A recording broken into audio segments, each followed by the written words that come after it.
आप देख रहे हैं इंडिया न्यूज़ 16, जहां जाए सच के साथ। जी भाई साहब, अपने आप बारे में बताएं पहले तो। सबसे पहले तो भाई साहब, जितने भी आपके दर्शकगण हैं और अपने जो भी अपने क्षेत्र के लोग हैं उन सबको मैं राम राम करता हूँ। जी, मेरा नाम सुनील कुमार है जी। गांव चिड़िया है। और जी मैं तकरीबन 27 महीने से गौ सेवा में लगा हुआ हूँ और हमारा लक्ष्य घर घर में गौ बंधवाना है और अपनी गौ माता को बचाना है। हमने 2019 के लास्ट महीने में गांव छाना की गोचर भूमि में गांव वालों की सहमति से, ये मेरे पास ये साइन भी है गांव की सहमति के, ये जितने भी साइन हैं ये देखो सर जी, इतने साइन हैं ये गांव के समाज के। और ये हम इस गांव में तकरीबन 13 महीने तक गौ सेवा की है।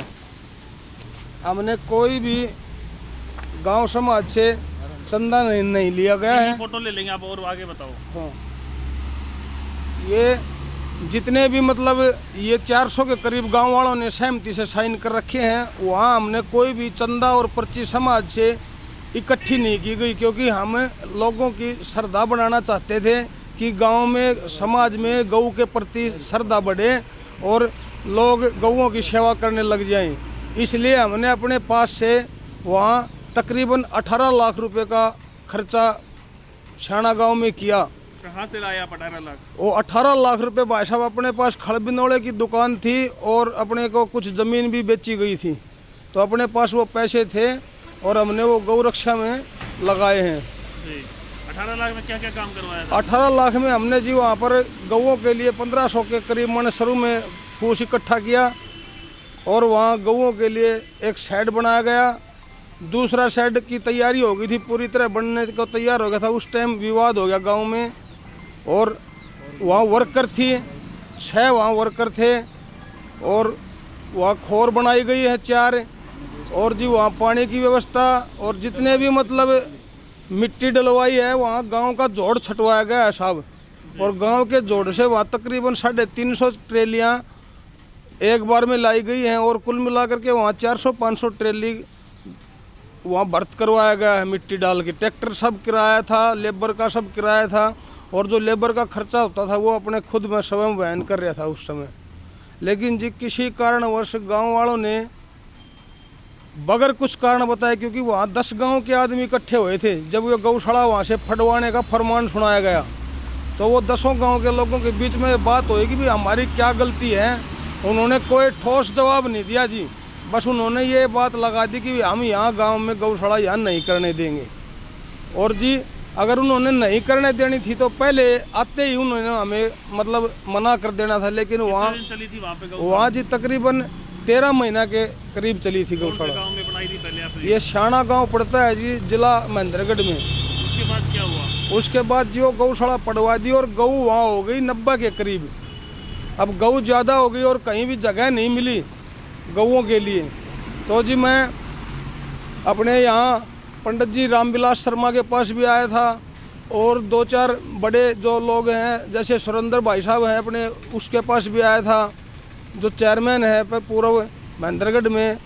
लेकिन उन्होंने बताया कि आपके पास कोई लिखित प्रोसीजर है नहीं, गांव वाले अब आपको यहाँ रुकने की मतलब कम संभावना है, तो पंचायत में फरमान दे दिया कि आप इस गौशाला को यहाँ से उठाया जाए। गौशाला उठाने में जी मैंने वहाँ से गौशाला को उठा के दातोली और चिड़िया गांव के बीच में एक ने ज़मीन दी है, वो 1.5-2 किला ज़मीन है, वो गऊओं के नाम से ज़मीन ली है। वहाँ मैंने जा कर के एक तार बाड़ करवाई और वहाँ एक टीन शेड लगवाया और हमने वहाँ एक बोर भी करवाया और गऊओं की सेवा करते रहे।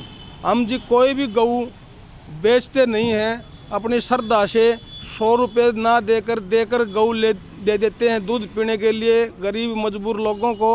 और अब तक हम 50 के करीब गौ माता घरों में बेच चुके हैं। और जी जो भी गऊ वहाँ छोड़ने के लिए आए हैं उसने जो भी कुछ दे दिया 150 500 हमने गऊ माता मान के उसका कोई कीमत नहीं रखी और हमने उनकी गऊ पालते रहे। अब हमारे पास तकरीबन वहाँ 125 गऊ हो गई थी भाई साहब, लेकिन चारे की और उससे समाज की कोई भी व्यवस्था नहीं हुई। मैं खुद यहाँ भी आकर के 2800-2700 मन के करीब मैं चारा पशुओं का मोल लेके आया हूँ। और वहाँ जो बोर बनाया था उसका भी जी पानी सक्सेस नहीं हुआ, थोड़ा नमकीन पानी निकल गया। तो वहाँ रोज़ाना पानी 500 रुपये का एक टंकर आता है, जो मैं तकरीबन 1 साल से गऊओं को पिला रहा हूँ मोल खरीद के पानी। अब मेरे पास पैसे की आर्थिक स्थिति ठीक नहीं रही, और ठीक तो पहले भी नहीं थी, लेकिन गौ माता के लिए अपना चाहे कुछ भी हो मगर गौ माता को बचाना है, बस ये सोच के हम लगे रहे। और अब तक दोनों जगह की व्यवस्था में तकरीबन 30-35 लाख रुपया तो नॉर्मल खर्चा हो गया जी। और अब वहाँ मेरे पास फूस चारा ये कम था, इसलिए हमने उन गऊओं को दूसरी गौशाला में शिफ्ट करवाया दिया है वहाँ से जी। अब 70 गऊ और है मेरे पास, 50 गऊ हमने भिजवाई हैं जी पैसे दे करके अपने पास से। कहाँ भिजवाई? आवारा गऊ ये दादरी में कोई गौशाला है मंजीत दलाल भाई साहब की, उसकी गौशाला में शिफ्ट की गई हैं। और अपने पास से जो भी आवारा गऊ घूमता हुआ जो गौशाला में आ गया या कहीं भी रोड पे घूमता हुआ हमने पकड़ के गौशाला में कर दिया, उसकी सेवा करी और अब वो हमें वहाँ भेजी गई हैं। अब मेरे पास 70 गऊ और है जी। और आंधी तूफान की वजह से मेरा वो टीन शेड उड़ गया था, अब दोबारा एक शेड बनाया है जी वहाँ पर। और मैं चाहता हूँ कि भाई मेरा इसमें कोई भी प्रॉफिट नहीं है, जो भी कुछ लग रहा है हमें उसका कोई परवाह नहीं है। जो लग गया वो हमें क्यों लगा है, वो भाई गौ माता के लिए लगाया है। और गौ माता की अगर गांव समाज और मैं भारत देश के सभी लोगों से अपील करता हूं कि भाई जो सच्चे लोग हैं गौ के नाम पे सेवा करने के लिए लग रहे हैं उनकी सूद ली जाए भाई साहब। और गाँव व समाज वहाँ चारा पानी दे करके या कुछ भी गौ माता का सहयोग करे, नहीं तो ये एक सच्चाई की हार होने लग रही है। कोई भी समाज में इस सच्चाई को समझने की कोशिश नहीं कर रहा है कि मैं इतने साल से 2.5 साल से गऊओं में लग रहा हूँ, मैं न कोई पर्ची है न कोई चंदा है, और जो भी कुछ आ रहा है समाज से वो जी मेरे पास लिखित में है, वो हज़ारों में है और ये खर्चा जी लाखों में है। और मेरे पास अब व्यवस्था बहुत ढीली हो गई है जी वहाँ पर, मतलब गऊ ज़्यादा होने के कारण और वो शेड उड़ने के कारण कोई भी आदमी वहाँ शेड के लिए या किसी भी तरह की व्यवस्था के लिए मेरे पास मदद करने नहीं आया। हमने अपने पास से ही अब वो हमने कुछ ज़मीन बेचनी पड़ी है जी। अब वो ज़मीन बेचने का वो करवा करके फिर पैसे लगा करके शेड बनाई है। अब मैं वहाँ बढ़िया गौ सेवा करना चाहता हूँ। वहाँ वो गौशाला रजिस्ट्रेशन है भाई साहब, उस गौशाला का रजिस्ट्रेशन नंबर है 01864 और वो शहीद भगत सिंह के नाम से गौशाला है जी। तो मैं चाहता हूँ कि अपने भगत सिंह जी के नाम से वो गौशाला है तो वो नाम चलता रहे, ये गौशाला चलती रहे।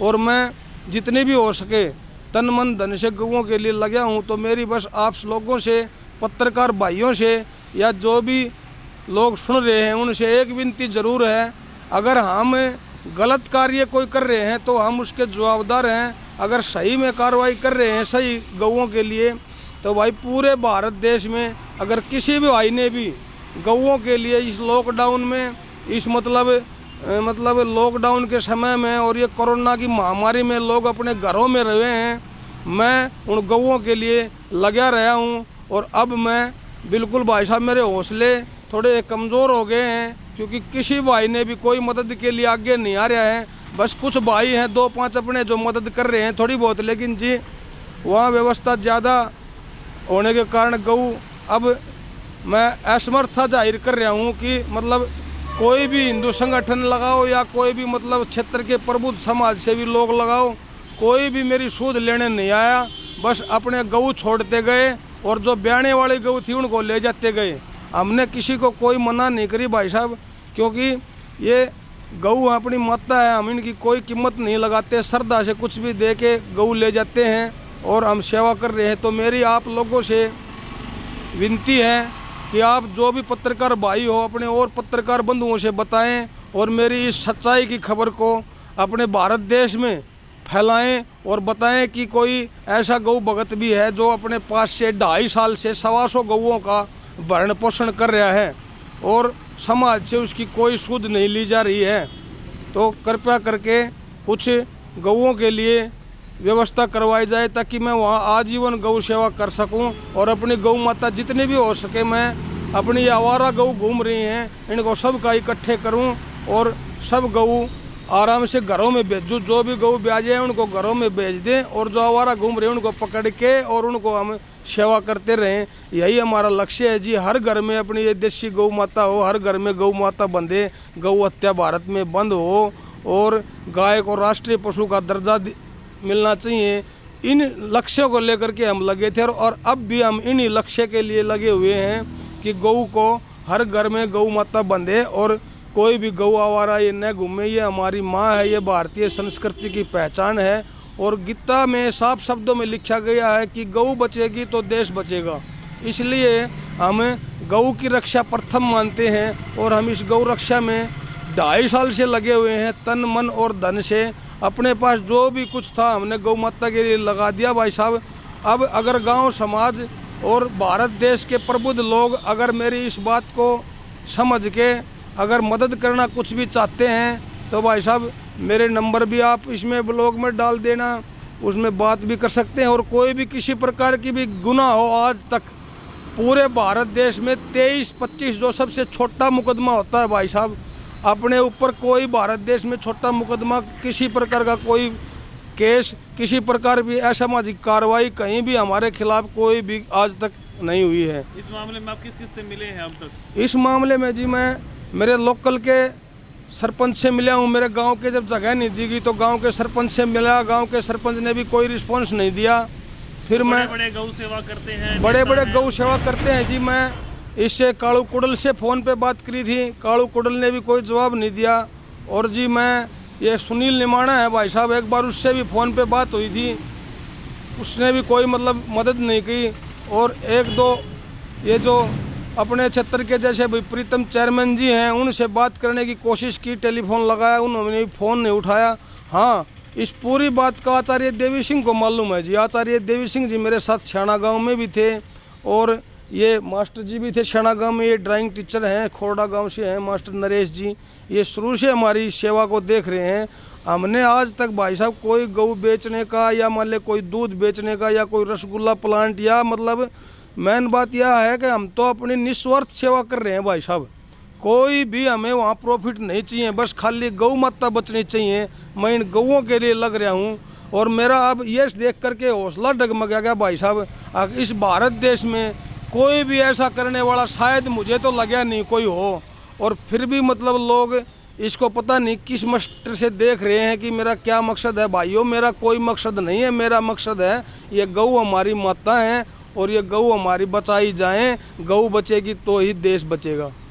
धन्यवाद। जय भारत, जय गौ माता की। नमस्कार नाम जी, बताएं अपना जी। नरेश ड्राइंग मास्टर, गांव खोरडा जी। तो इस भाई ने बातें बताई है कि भाई 40 लाख के लगभग रुपए लगा चुके हैं गौ सेवा में, तो कितनी सच्चाई है इसमें? भाई 16 लाख का तो गांव शाना में थे, हमने देखा था। पूरे गांव के 500 आदमी करीब इकट्ठे हुए थे वहाँ, उन्होंने साइन करे थे और 16 लाख का खर्चा गाँव वालों ने किया था। इस भाई ने तो अपने हाथ से जैसे पैसे देता रहा, भाई तुम ट्रेली रेत के लिए आओ, कोई डंपर ले आया, कोई टीन लेके आया, कोई गाटर लेके आया। गाँव वालों ने नहीं खर्च करे थे।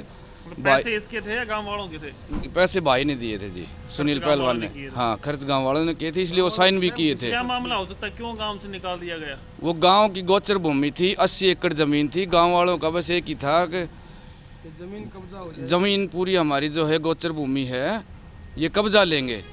तो हमने लिख के भी दिया था, डीसी को भी लिख के दे रखा है यहाँ महेंद्रगढ़ डीसी को, भाई हमारा इसमें कोई भी अगर कोई कल ने हमारी कोई प्रॉपर्टी बनती है गौशाला से या कोई हम वाहन लेते हैं खुद का पर्सनल, तो इसमें हमारा अब हम दोषी होंगे पूरे। कहीं भी हमें मतलब दोष कोई भी सजा सुना सकता है भाई, ये भी हमने लिखवाया। हेलो, नाम बताओ भाई। सत्येंद्र नाम है, सत्येंद्र स्वरूप उर्फ सरपंच, गांव चिड़िया है। तो ये भाई बता रहे हैं कि भाई काफ़ी पैसे खर्च कर चुके हैं। हाँ, इस भाई को करीब 1 साल 1.25 साल से मैं देख रहा हूँ, इसने अपने पास से पैसे लगा रहा है। मैं इसकी गौशाला में ही सेवा कर रहा हूँ करीब। गौशाला में काम कर रहे हैं? हाँ, वहीं कर रहा हूँ, इनके पास ही। कितनी गायें हैं तकरीब अब 70 का होंगी। कुछ गाय इसने बाहर भेज दी, कुछ पैसे वैसे दे के दूसरी गौशाला में शिफ्ट कर दी। यहाँ सही है कुछ बातें सही हैं, जो कुछ भी खर्चा होता है इसी की जेब से होता है। आमदनी कोई इसके पास है नहीं, कभी ज़मीन दे देता है, कभी प्लाट देता है, कभी कर्जा उठा लेता है, मेरे पास, आपके पास, किसी के पास, ऐसे ही चला रहा है। चंदा वगैरह कोई है नहीं जी इसका। ठीक है।